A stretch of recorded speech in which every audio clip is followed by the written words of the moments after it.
para sahabat Nabi Muhammad SAW,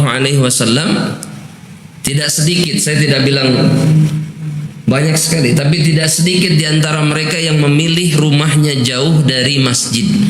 Kalau kita kan sebaliknya, kita ingin dekat. Kenapa Pak? Biar adzan terdengar, kemudian mudah ke masjid, tinggal bahasanya tinggal ngalengkah, tinggal loncat masuk masjid ya. Tapi faktanya berkata sama atau berkata lain? Tidak jarang berkata lain. Tadinya semangat, ingin semangat supaya gampang, tapi ujiannya tetap sama. Meskipun masjid depan, itu tidak ke masjid. Adapun para sahabat sebagaimana disebutkan dalam hadis sahih riwayat Imam Muslim, bahwa ada seseorang yang jarak antara rumahnya dengan Masjid Nabawi itu 3 mil, bukan jarak yang dekat.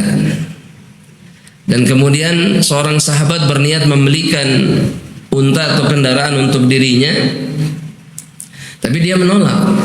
Dan jawaban atau penolakan yang diungkapkan oleh sahabat tersebut, jamaah rahmatillah Allah, innama hiya khutuwatun ahtasibuha. Ya Rasulullah, sesungguhnya kenapa aku menolak dan kemudian kenapa aku memilih jauh dari Masjid Nabawi, karena langkah-langkah yang aku harapkan balasannya dari Allah Subhanahu wa taala. Satu langkah naik derajat, satu langkah berikutnya dihapuskan dosa oleh Allah Subhanahu wa taala. Dan itu pun yang disarankan oleh Rasulullah SAW ketika mendengar kaum yang dikenal dengan Bani Salimah, yang mana kebanyakan dari mereka ingin pindah dekat Masjid Nabi Muhammad SAW. Kata Rasulullah SAW, ya Bani Salimah, wahai Bani Salimah, ya tetap di rumah-rumah kalian, jangan pindah dekat Masjid Nabawi.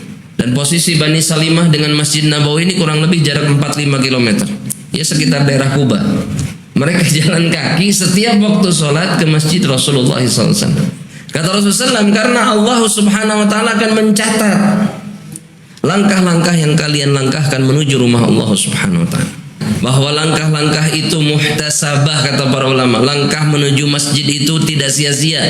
Setiap langkahnya diberikan ganjaran oleh Allah Subhanahu wa taala.